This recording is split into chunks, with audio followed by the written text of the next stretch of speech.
reminders before we proceed. If you really wanted to have a laser focused, um, you know, attention on this webinar, we would like to encourage you to turn off all the notification that you have from your phone, from the laptop that you're actually using, so that you can actually have again focused on the topic.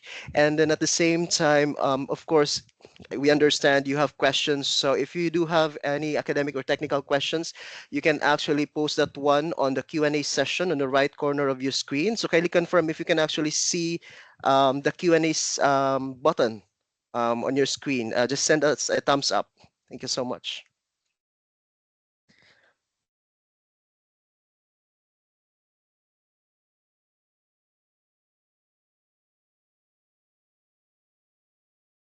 All right. Dr. Arti, how are you today? I'm good. I'm good. Thank you. How are Uh, you? I'm good. I'm good. I'm excited about this. And yep, so today's topic would be insights, all right, into safety, risk, reliability, and of course, EIT's related courses. All right, this is an informational webinar, which will be presented to us by Dr. Arti Sipura. She is our EIT senior lecturer on campus. And then we will know further about her. I will allow her to introduce herself more after this presentation, okay? Okay, for common questions, yep, for those who have registered, you'll be able to receive a copy of the PDF slides and the link to the video recording to your registered emails in the next 2 business days. All right, so just kindly monitor your junk mails as well as spam messages because it usually goes straight there. Okay, now for those who are new here, let me just give you a highlight of who EIT is, what we do, and what we actually offer. So EIT is an education provider based in Perth, Western Australia. We have a campus in Melbourne, and as well, we recently opened our Brisbane campus.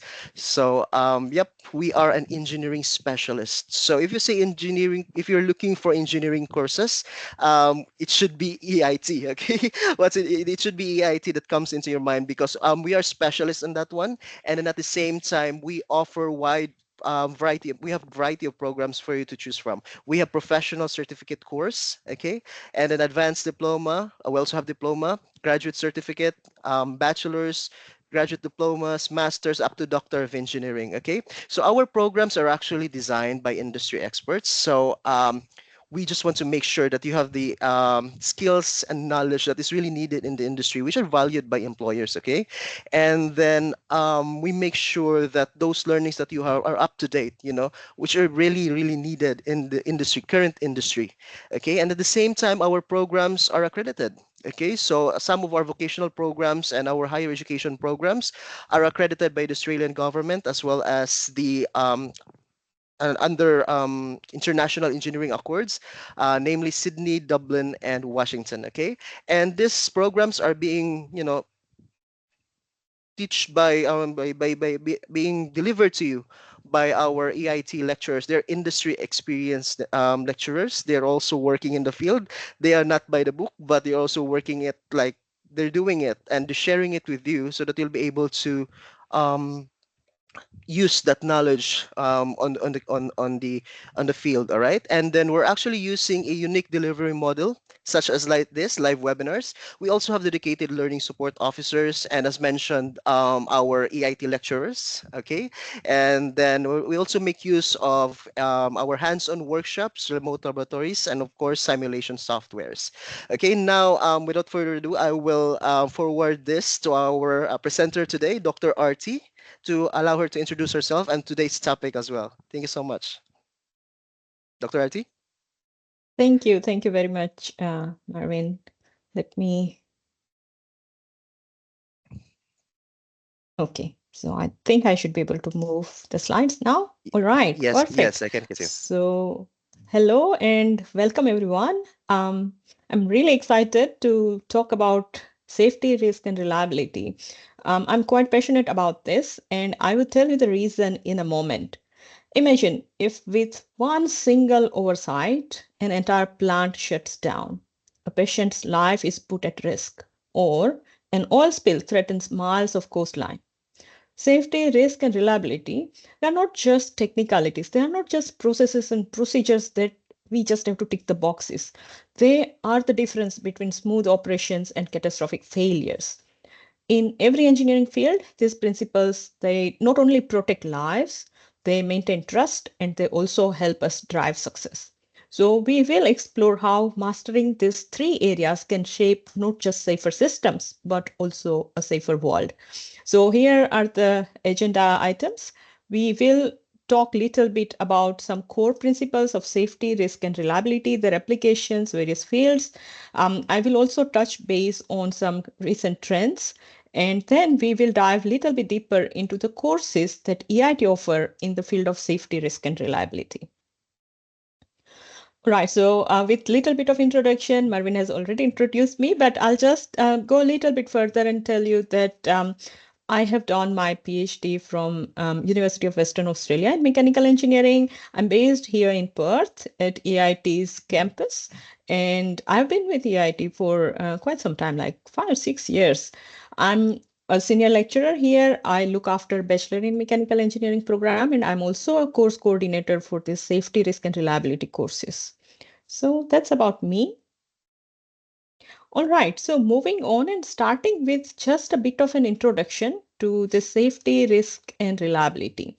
So these three are foundational pillars in engineering, and those pillars are there to ensure that systems operate smoothly, and it can also protect people, assets, and environment as well. So interconnecting these concepts, they are interconnected. Already they are intertwined, they are interconnected. They cannot work on their own. They have to work in tandem. They have to work with each other. So when we interconnect them and when we understand them, how they work with each other, how they communicate with each other, we can prevent accidents. We can enhance performance, and we can also extend the lifespan of some critical systems and machinery in the plant. Safety, as we all know, it focuses on reducing harm. Risk actually deals with understanding potential negative outcomes. And reliability ensures that systems perform their intended functions consistently. So, let's go a bit more into the detail of these three concepts. And here we can see that safety is more about preventing and reducing hazards.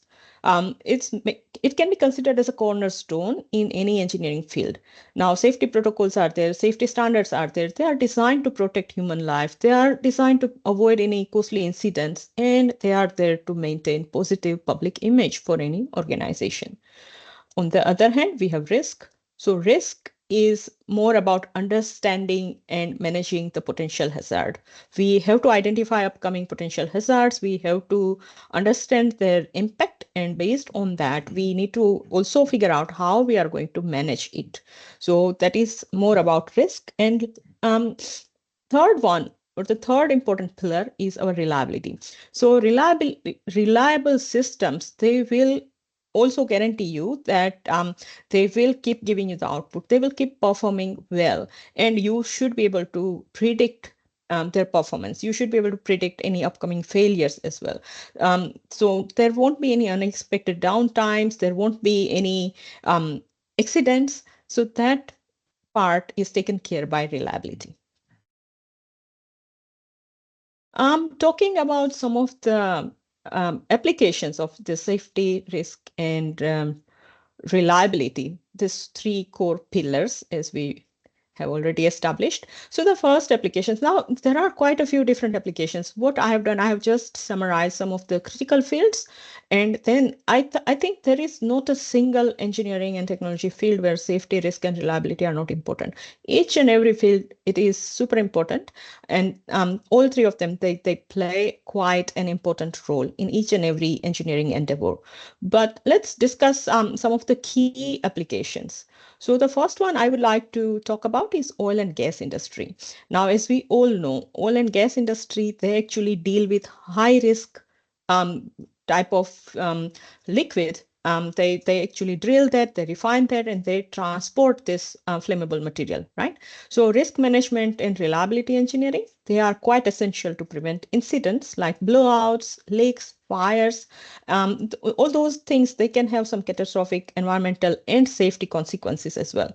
And that's why safety and risk management are super important in this industry. So here we can bring in process safety management, predictive maintenance, and reliability centered maintenance that can ensure that the system and processes, they are safe and reliable all the time.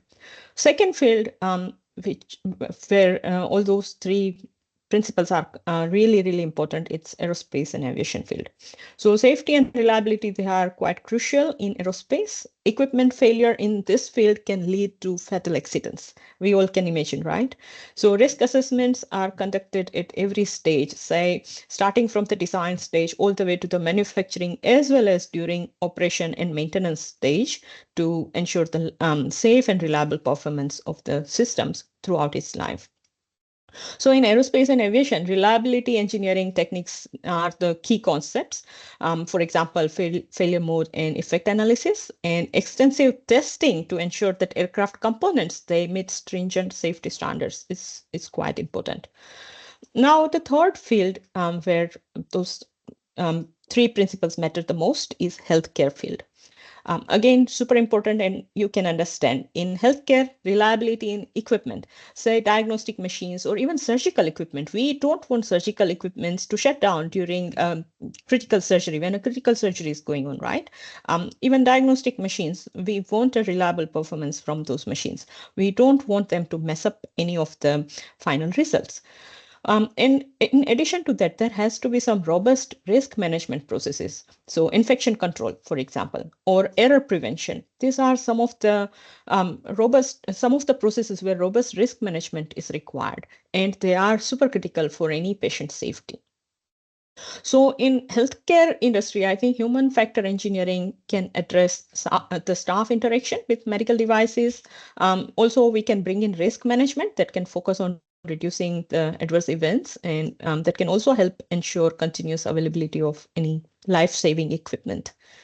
The fourth industry is nuclear power industry. So nuclear sector applies rigorous safety and risk protocol already to prevent incidents which can lead to radiation leaks or any catastrophic failures. Reliability engineering is quite essential for that continuous safe operation of the nuclear reactors. So here, redundant systems, regular inspections, and strict operational protocols, they are some of the aspects we can bring in to ensure safe and risk-free operations. The fifth industry I can think of is manufacturing industry. So in manufacturing industry, safety, risk, and reliability principles are quite vital in terms of preventing accidents, optimizing production, and minimizing downtime. Reliability engineering ensures that equipment runs efficiently. Risk assessment can also help identify hazards in the workplace and management of those hazards as well. So manufacturing industry definitely can benefit from lean manufacturing principles, predictive maintenance, and safety audits can help with safe, efficient, and reliable work environment. The sixth industry is transportation and railways. So safety and reliability in this industry, they are crucial. Any public transportation system you can think of, and you can understand that failures or accidents, it can impact public safety and service continuity. So we don't want any such things happening, and that's why reliability centered maintenance, rigorous safety protocols, all those things can definitely come into the play. The seventh industry I'd like to address here is chemical and process industries. So, chemical plants, obviously, they handle hazardous material. They make safety and risk management quite important to prevent fires, explosions, and toxic releases. And also reliability. Reliability is key here to prevent unplanned shutdowns. We don't want any unplanned shutdowns. So here, process safety management, hazard and operability studies, HAZOPs, regular equipment reliability assessments, all those kind of tools can be quite helpful in chemical and process industries. Coming to energy and utilities. So energy and utilities definitely deal with power generation and distribution. So we want those systems to have consistent, safe operations. We don't want any unplanned shutdowns, accidents, and that's why high reliability is super important there. Risk management will here ensure resilience against natural disasters and other disruptions in power generation and distribution. The ninth industry is construction and civil engineering. So, in construction side of things, I think safety and risk management, they are really important to protect workers and ensure structural integrity of the buildings or structures. Here, reliability engineering principles can be quite helpful as well because they can be applied to ensure machinery, materials, buildings, structures, they all meet safety standards. So, again, safety audits, reliability checks of machinery, and risk assessment. It can help prevent accidents on construction sites. Last but not the least is mining industry. So, again, this one is quite full of hazards. Mining, it involves working with heavy machinery, hazardous material, and challenging environment, right? So safety, risk management, reliability, these are quite important to protect workers and prevent environmental damage as well. So here we can bring in safety protocols for handling explosives, risk assessments for underground stability, and we can also think about reliability checks on machinery that contribute to safer mining operations. So these are some of the applications that I could think of. Moving on and discussing key benefits of safety, risk, and reliability. Now, I have been highlighting those benefits since beginning, but let's again go a little bit deeper and discuss the main benefits of practicing those principles. So the first and foremost, it's protection of human life and well-being. So primary goal of safety and risk management is to protect the workers, customers, and in general public from any accidents, injuries, and health risks. Second one, I would say, is improved operational efficiency. So reliability engineering ensures that equipment and systems, they are well maintained, and then they keep performing consistently. That will reduce unexpected breakdowns and delays. The third one is like cost savings. Obviously, when there are no unplanned breakdowns, there are no accidents, there are uh, no all of a sudden something coming out of the blue, then obviously cost savings are there. So proactive safety, risk, and reliability practices, they will prevent costly accidents, equipment failure, and production stoppages.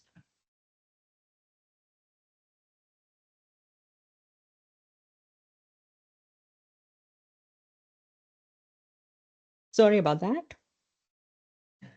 The next one is enhanced compliance and reputation. So many industries, they are subject to strict regulatory requirements for safety and risk management. So this sort of proactive approach can help ensure that compliance with legal standards and industry regulations.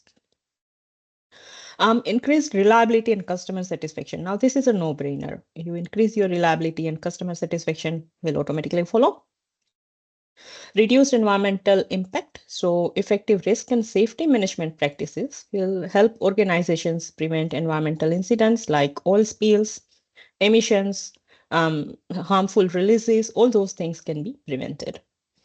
Fostering a culture of continuous improvement, so risk assessment, reliability engineering, all those things, they encourage regular evaluation of processes, identifying areas for improvement, and altogether it promotes a culture where safety, efficiency, and quality, they are continuously observed and refined.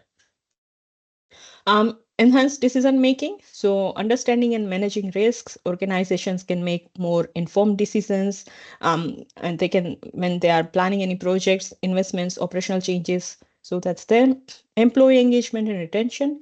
So, any workplace that prioritizes safety and reliability, it will create a sense of security and value for their employees. It can also improve engagement and it can reduce turnover as employees feel protected and respected in their work culture. Prevention of financial and legal liabilities. This is again an important one, I would say. So effective safety and risk practices, they will reduce the likelihood of incidents that could lead to lawsuits, fines, and regulatory penalties.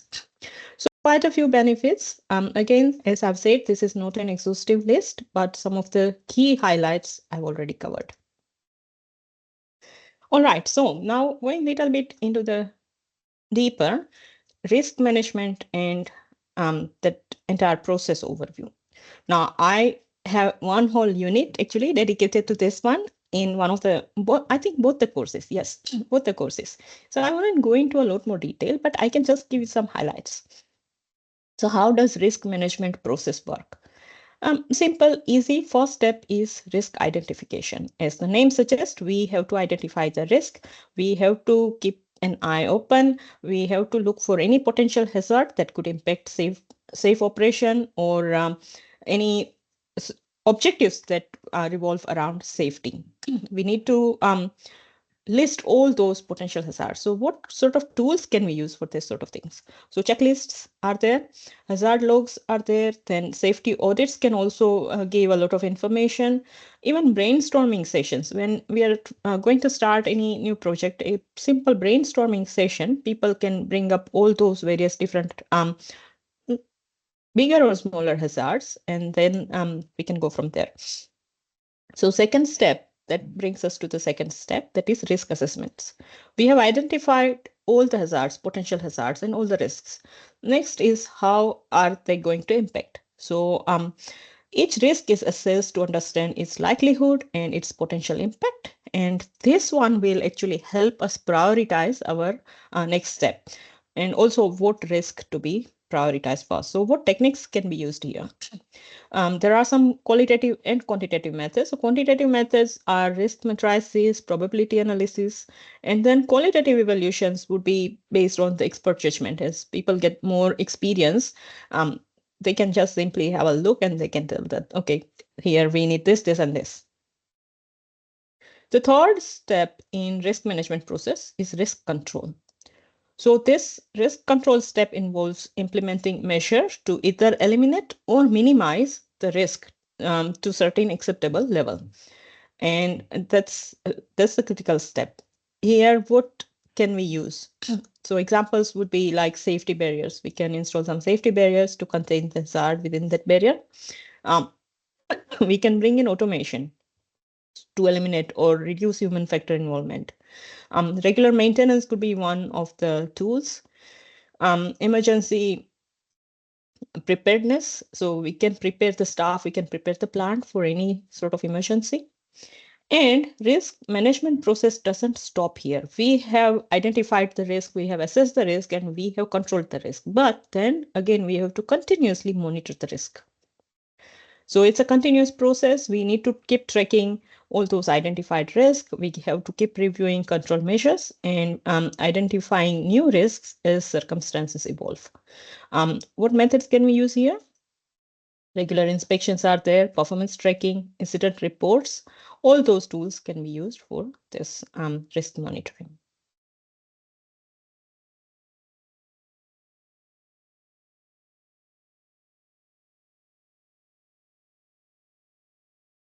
All right, so that brings us to the core principles in reliability. Why reliability matters? So reliability engineering principles, they are not just theoretical principles, they do deliver some measurable benefits like enhanced safety, cost savings, and operational efficiency. Now, reliability metrics, there are some important reliability metrics that I would like to touch base on. The first one that is used in industry is MTBF, that is mean time between failure. As the name suggests, that's what it exactly means. So it's a standard metric which is used to estimate the average time of a system or component that will function before a failure occurs. Is quite useful for understanding life cycle of any asset and planning maintenance schedules for those particular assets. The second metric is MTTR. So MTTR is mean time to repair. And basically that's what it is. How long does it take once the equipment or the piece of equipment fails? How long does it take to repair that and put it back into the operation? That is your mean time to repair. And altogether, mean time between failure and mean time to repair, they will give you availability. So this is the percentage of time a particular system, equipment, machine is operational. And this will also give you a bit more idea about downtimes and how you can make it a bit more efficient as well. So that is one of those core principles. Another one I would like to address here is failure modes and effect analysis, FMEA. So it's a structured approach where all possible failure modes of a particular product, system, equipment, process, they're all identified, assess their potential effects, and prioritize actions to mitigate those risks. So this particular method helps prevent failure in the design phase itself and also during ongoing operations. So it's used extensively in the industries where failure can have some severe consequences. Automotive industry, healthcare industry, airspace, these are some of the examples. The next one I would like to discuss is reliability centered maintenance, RCM. So it's a strategy that would help determine most appropriate maintenance approach. You just don't say that this particular equipment requires maintenance every week or this one requires maintenance every couple of hours. You analyze the data, you collect the data, you look at each and every component, their failure mode, their importance, their operating conditions, and based on that, your RCM can tell you that okay, this time you'll need to do the maintenance in next 2 hours, and then it can keep running up to 6 days. So by selecting right type of maintenance, whether predictive maintenance is suitable for that case, preventive maintenance is suitable for that case, or corrective maintenance is suitable for that case, RCM will help minimize any over maintenance or under maintenance. And again, it will improve the efficiency and reliability. Next principle is predictive maintenance. So predictive maintenance actually uses the real-time data from all the sensors, and it also puts that data through advanced analytics to predict when a particular component is likely to fail. It will allow maintenance team to decide when is the right time to do the maintenance. So this one includes some techniques like vibration analysis, infrared thermography, and machine learning. Machine learning mainly for analysis side of things, and just vibration analysis, thermography, etc., to collect the data. And then you need to analyze the data. So again, this can help us reduce the unplanned downtimes. Maintenance cost can be reduced as well as we are not doing any over maintenance or any under maintenance. And it can extend the life expectancy of that equipment by addressing the issues early on. Next one is redundancy and fault tolerance. So redundancy, it's mainly about the inclusion of extra component or system. I'm not sure whether anyone's here from Australia and anyone following the news, but recently I came across a news article in Sydney. I think one of the Qantas plane, they have to do an emergency landing right after takeoff because one of the engines failed. And it turns out that they don't have any standby engines to replace that. So for any critical equipment, it's always important to figure out redundancy, what standby equipment we will need or what standby pieces of equipment we will need so that it can quickly take over when the system fails. So that will also help ensure continuous operation. This one is super important in high stake environment like power plant, aviation, and critical IT systems. Next is reliability growth and testing. This is a very important principle, I would say. So this particular one, it involves assessing products under controlled condition in experimental setup, and it will actually simulate operational stresses. And while doing that, it will also measure reliability and identify any design weaknesses. So this reliability growth is achieved through iterative testing and improvements, and that will ensure that systems become more dependable over time. So some techniques are listed here. You can say highly accelerated live testing, HALT, or HAS, that is highly accelerated stress screening. They are the most commonly used techniques in simulated environment to accelerate the stress or life cycles. So that brings us to the third side of the things, that is human factors and organizational cultures. So human factors, let's try to understand human factors and how they play a role in terms of safety, risk, and reliability. So the first and the most important one, I would say, is decision making and cognitive load. If each and every plant, each and every equipment, each and every machinery will have some form of human involvement, right? Whatever is level of automation, at some point you will need to bring in human into that system. And when humans are there we need to address those human factors. Yeah. So one of the things is decision making and cognitive load. Now, the main principle here is to keep everything super simple. There shouldn't be any unnecessary complexities in the system. If there are complex systems, then they can lead to information overload, especially high stress situations. This is not recommendable. It can affect decision making, it can also affect the reaction time, and it can affect the likelihood of errors. So decision making and cognitive overload, it's something each and every organization culture should think about. So here training, clear procedure, and simple, easy to follow interface design, all those things can help reduce the cognitive load. Second important factor when it comes to human factors is situational awareness. So maintaining awareness of the given work environment where the things are operating, when the people are involved, also having awareness about status of the equipment and any emergency risk, those sort of awareness are really critical. So this situational awareness can be enhanced through regular safety briefings, safety trainings, real-time monitoring, effective communication. All those things can help reduce the likelihood of missed warning signs. The third aspect that we can consider here is workplace design and ergonomics. So it doesn't just involve how comfortable your chair or desk is or how easily you can access certain things, but it also goes into the design of machinery as well. Just imagine the emergency stop is provided in such a way that people need to bring a ladder to push that button. That's not ergonomic, right? Emergency stop should be the most easily accessible button. So those thinking also goes into towards human factors as well as organizational cultures. So how organizational culture can impact safety and human factors? So I've listed a few points here. I'll just go through them one by one. The first one is prioritization of safety by leadership. So if leadership or the manager level people, they are not following safety protocols, they are taking those things as easy. Like, okay, it's just a procedure. We just need to tick the box. Then obviously the team members will not follow what they should be following in terms of prioritizing the safety and risk management, right? So leadership can set the tone for the organization's approach to safety. When they can visibly prioritize the safety, obviously the entire team will follow those things.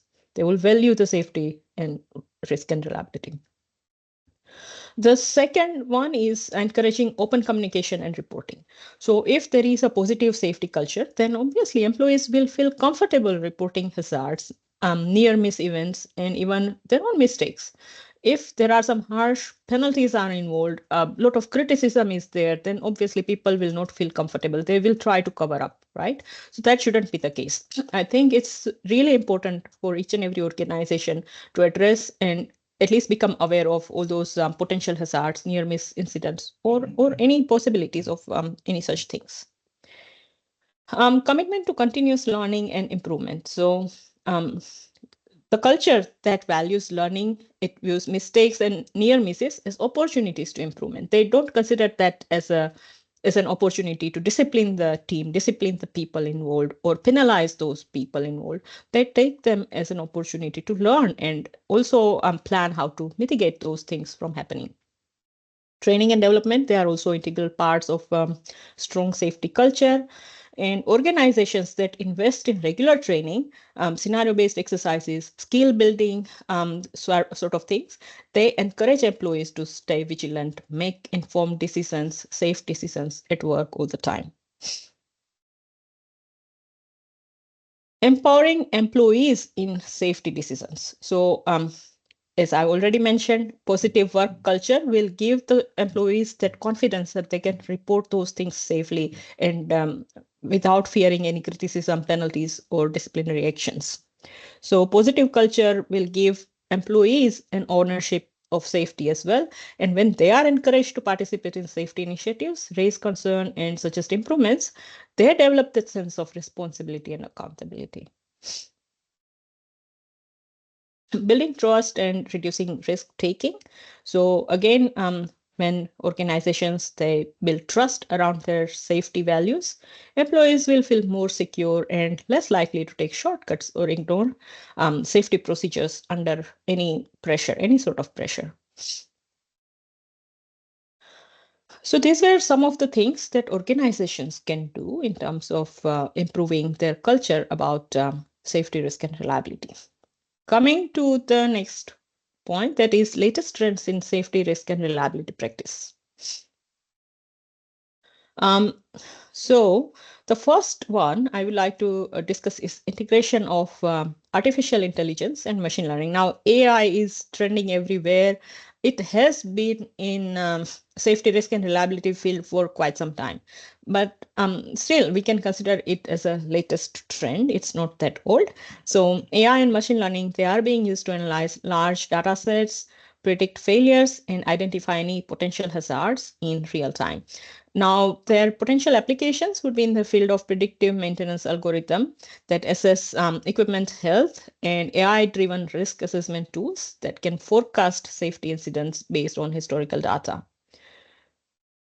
The second trend is IoT, Internet of Things, for real-time monitoring. So IoT sensors, they can monitor particular equipment and also the environmental condition in real time. They can provide some really valuable data on temperature, pressure, vibration, and some other critical matrices.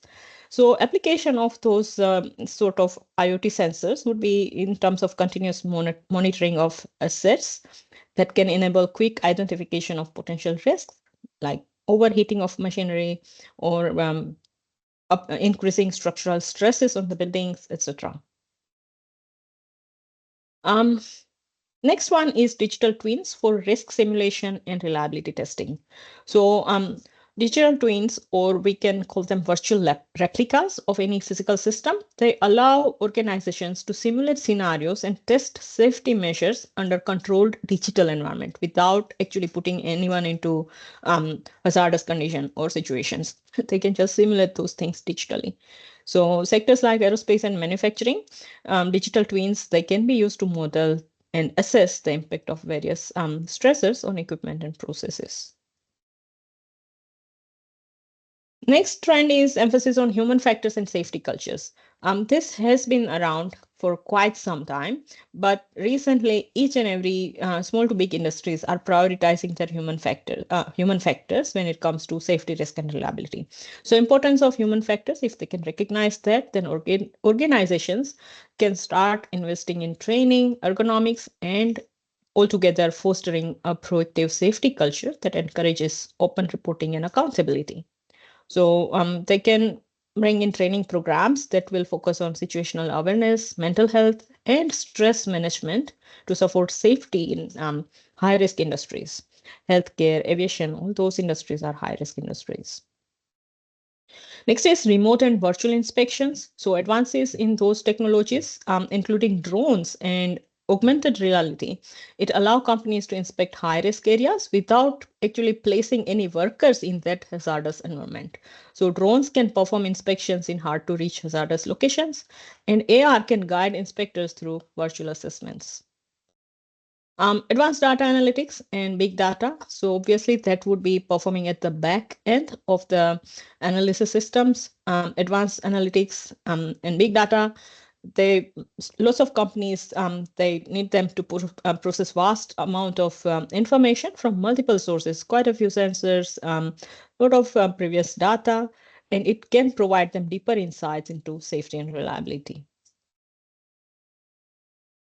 Enhance cybersecurity measures in safety systems. Now, with our increasing reliance on digital systems, as we can see, cybersecurity is also an important or core aspect for safety, especially when it comes to critical infrastructure sectors like energy and healthcare.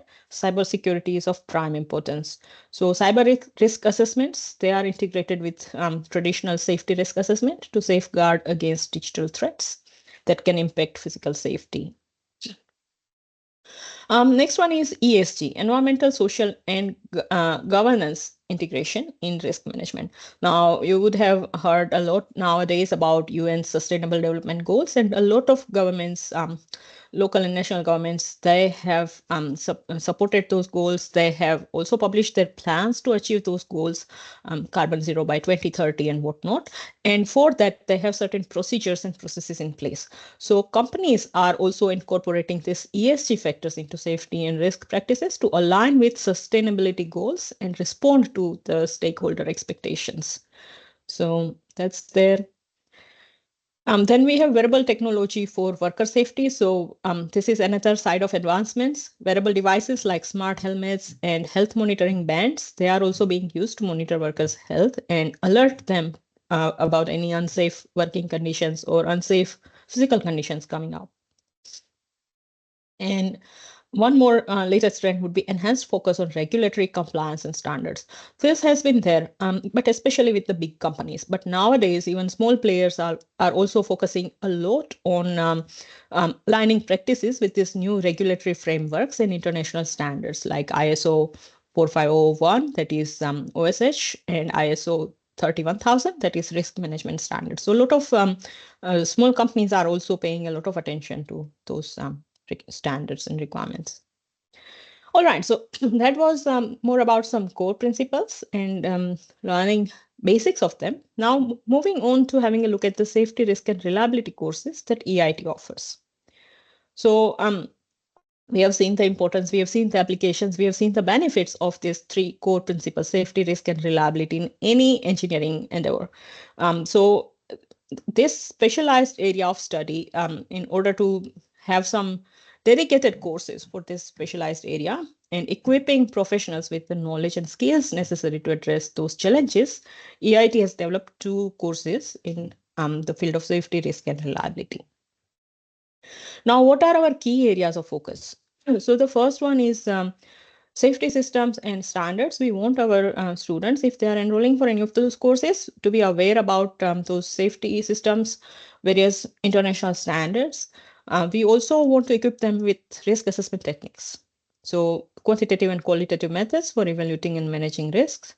We also cover reliability engineering principles. So, this one is about exploring strategies for reliability analysis, maintenance, improvement. Then we also cover human factors in safety. As we have seen, it's also one of the very important aspects when it comes to safe practices, and some advanced risk assessment techniques.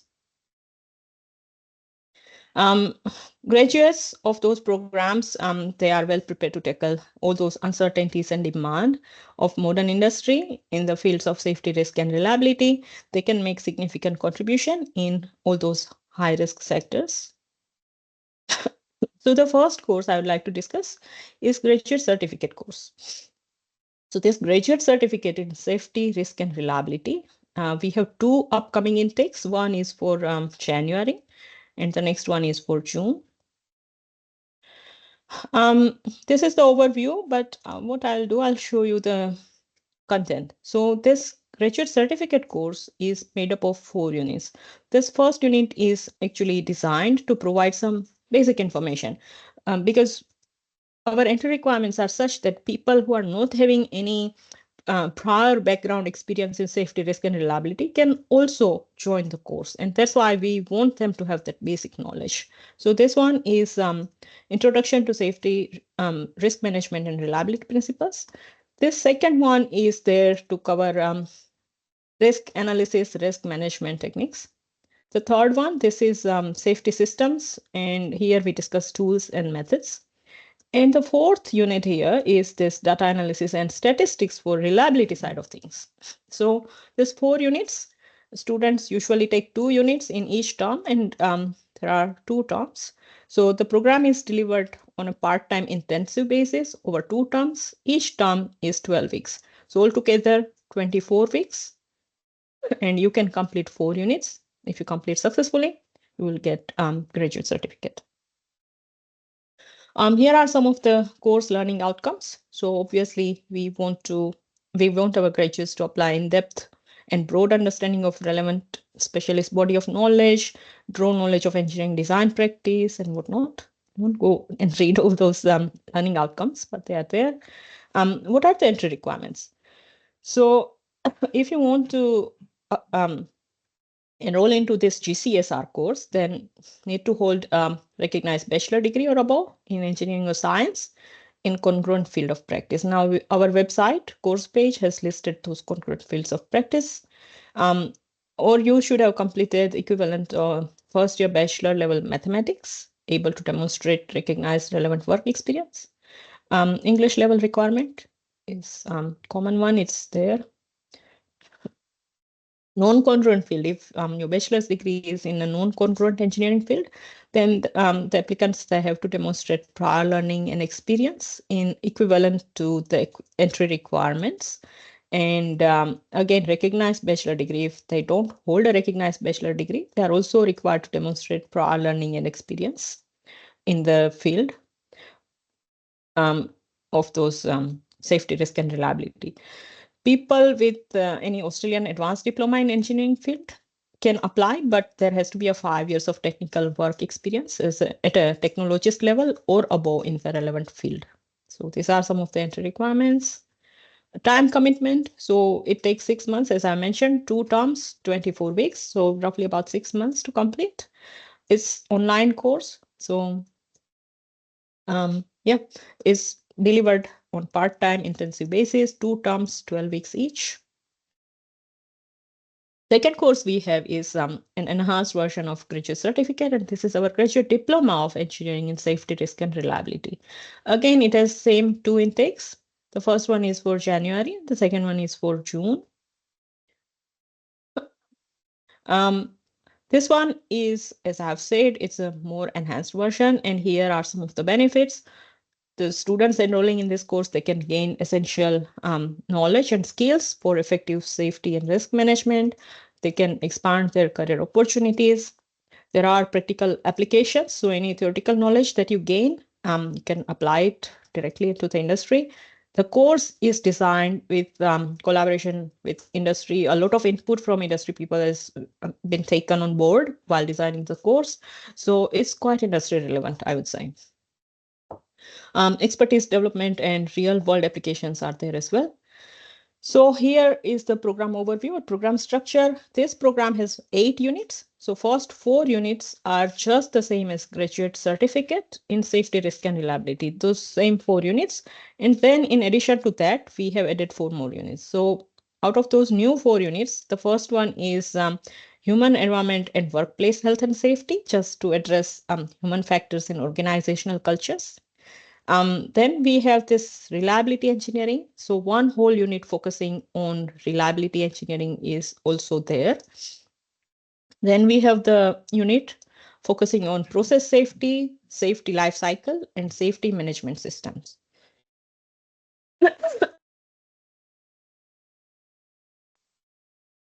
Sorry about that. I'm still recovering from a very bad flu. Um, all right, and the last one here is the capstone project. So this capstone project is designed in such a way that students can come up with a project where they can implement all the knowledge and skills they have gained throughout studying all those units and implement that into some proper industry project. Now, entry requirements, recognize 3 years bachelor degree in engineering or a congruent field of practice, or even EIT bachelors can apply for this particular course. Any applicant having 4-year Bachelor of Engineering qualification are also eligible, which would be under Washington Accord, or 4-year Bachelor of Engineering qualification that is not recognized under Washington is fine as well, but it has to be in the congruent field. Congruent fields are all listed on the web page on the website. English level requirement is there. Time commitment. Now this one is a 12 months course. It takes 4 terms, 12 weeks each. So 48 weeks, that is roughly about 1 year to complete. It is delivered on a part-time intensive basis, 2 terms. Sorry, this is not 2 terms. This is over 4 terms. And each of this term would be like 12 weeks term. How much time do we expect our students to spend on this? So we expect them to spend approximately 20 hours per week learning this content and material. So there are certain common things about these two courses, and I'll go into a bit more detail. So this two courses, they are both accredited by Australian government's Tertiary Education Quality and Standard Agency, TEXA. So they are TEXA accredited. They are also recognized by AQF, Australian Qualification Framework, and as per AQF, they both sit at level 8. All right, so they are one step above bachelor's honors.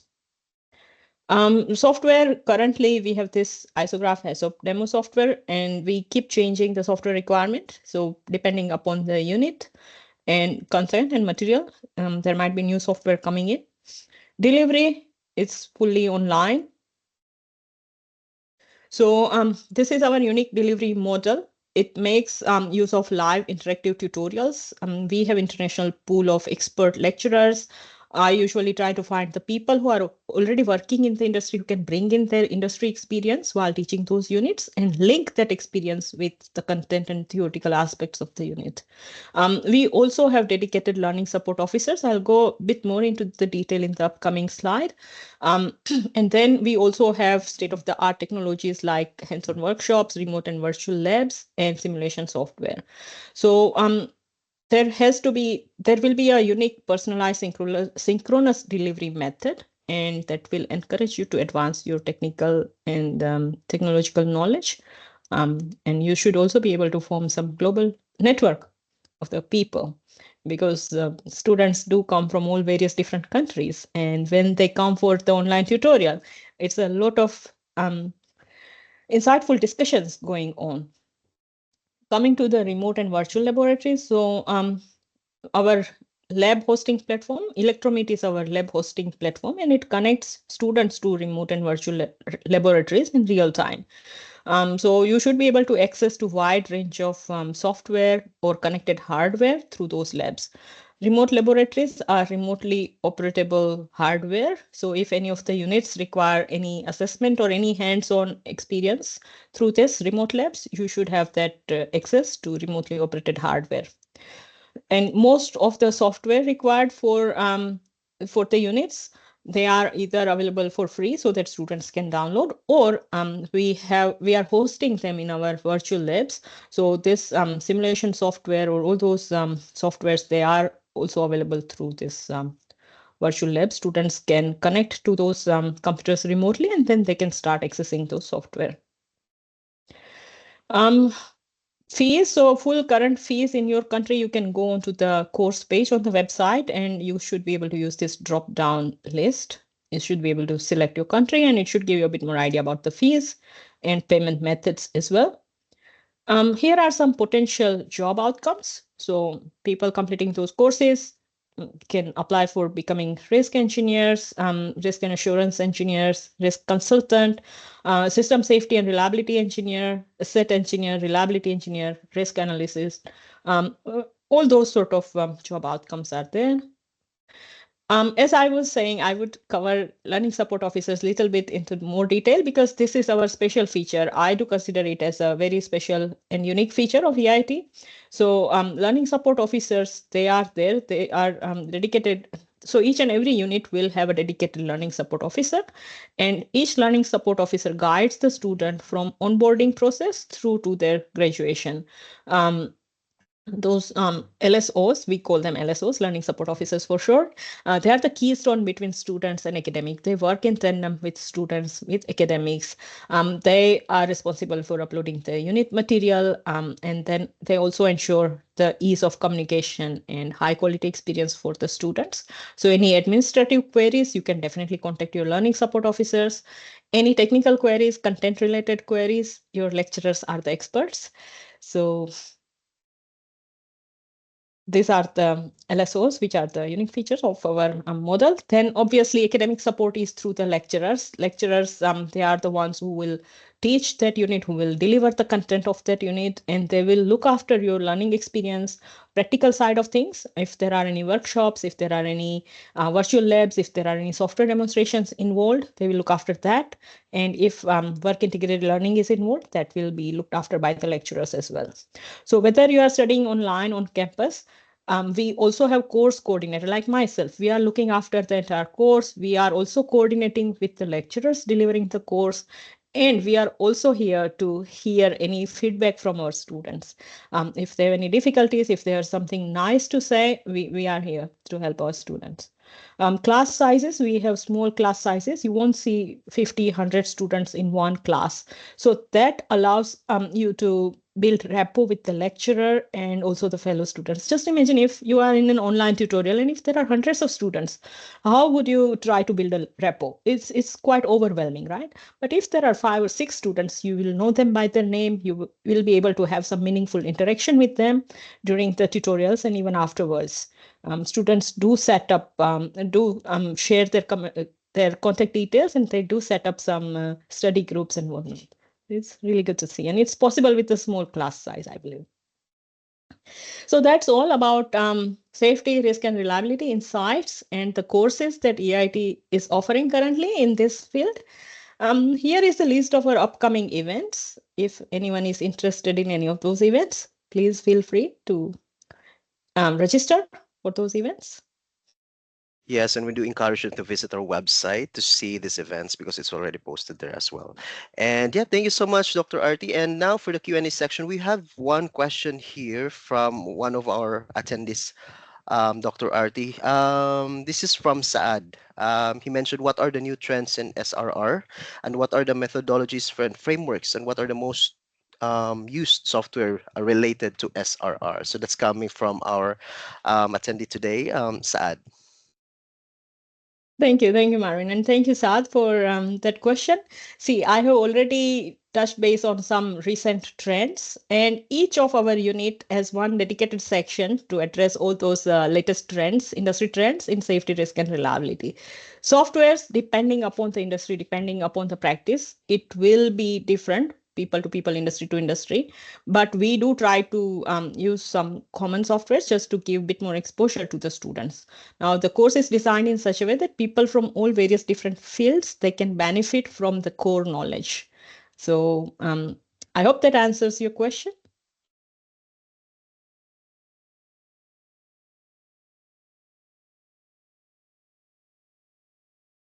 You're on mute, Marvin. Sorry. Oh yeah, sorry for that. So yeah, I think that's it, Dr. Arti. Guys, we still have a few minutes if you want to, share your questions with us. All right. So someone asked here, classes will be weekend or weekdays for online students? The classes are usually weekdays Mm, because, yeah, we don't our offer weekend lecturers, they classes. also need a weekend off. So they are weekdays Yes. classes. And Hmm. I forgot to mention, but all our tutorials, everything is recorded here at EIT.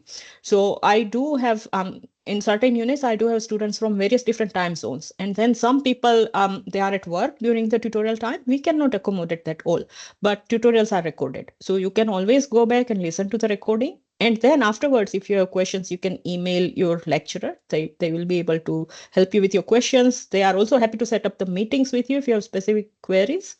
But yes, that is there. That flexibility is there for everyone. Right. All right. Hope that answers your question, Shahad. All right. Perfect. Yes. Thank you. All right. So we have another one from Dennis. Does EIT intend to have a master's level course award in safety, risk, and reliability? Yeah, I got some inquiries about this, Dr. Artis. So if we soon deliver masters for this course. Yes, master's is in the pipeline. I still need to finalize some second year unit. I have up to graduate diploma. That means first year is already there, but second year level units I'm still finalizing. So it is already there in the pipeline. Thank you for that question. Yeah, David. No worries, Shahad. And then, yep. Thank you so much, Dennis, for that question. Yep. Any questions, guys? We still have you 1 minute before we wrap up this webinar, right? So because we can see lots of inquiries Certificate of attendance. This is an informational topic webinar, so there will be no EIT attendance certificate for this one, but definitely a copy of your slides will be provided to you. Okay, slides and of course the link to the video recording. One last question, Doctor, before we wrap this up. Do we have enough students to go ahead in January 2025? I believe I have answered this one, but we are still accepting enrollments, and there's no advice if we can push or not. But we're still accepting enrollments, which means it's positive, and we're still working it out. What about you, Dr. RT? What's your take on this one?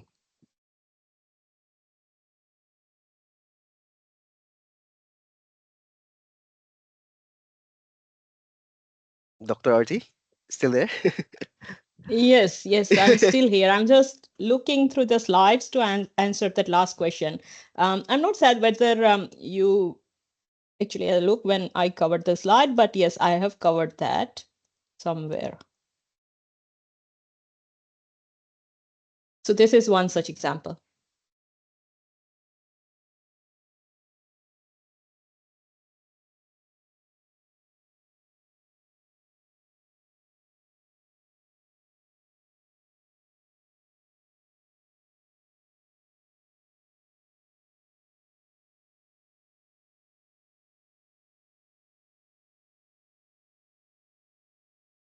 Right. So we have questions here, Doctor, regarding scholarships for this Yep. So I think GCSR. Yep. scholarships students can visit website. Our website has up to date information about available scholarships and also how to Mm-hmm. apply for those scholarships. It's all there on the website. Mm, yes, so we highly encourage our students to, check because there are eligibility criteria, so you need to check that out. And of course, the forms to apply is already there, so you can download and then Yep. instructions on how to apply. And yeah, we have Linley here. Doc, I believe I answered the question, but I'm not quite sure. But do we have enough students to go ahead in January 2025? Do we have? I believe he Currently, was I would asking. say, yes, January 2025, Term 1, Mm, I have 2 units scheduled, and I'm pretty positive that these 2 units on Term 1, 2 Term 1 units will go ahead. So, yeah. mhm. Yep. Hopefully that answer your question, Linley. Yep, for graduate diploma. It was actually asking for graduate diploma. Yes, yes, graduate diploma again, 2 new units are also scheduled Mm-hmm. for Term 1 2025. I Mm, also appointed the lecturers just recently, so I'm very mm-hmm. positive that that will also go ahead. Okay. Hopefully that Yeah. answers your question, Lily. And if you do have any questions, guys, you can send us an email at here. I'll post it here. Okay, for our course advisors team, and then we will get back to you as soon as we can. Okay, we'll be happy to assist you with that one. All right, thank you so much, Dr. Arti. Thank you so much for sharing information about this topic, and I hope everyone has, learnings today. And if you wish again to inquire about our courses, we are here, course advisor. I have posted in the chat the email address that you can send us your inquiry, or you can give us a call here, and of course we'll be happy to assist you with that. Thank you so much, Dr. Arti. Thank you so much, everyone, for attending, and this concludes our day. Have a good one and enjoy the rest of the day. See ya. Thank you, Marvin, and thank you, Okay. everyone. Thank you.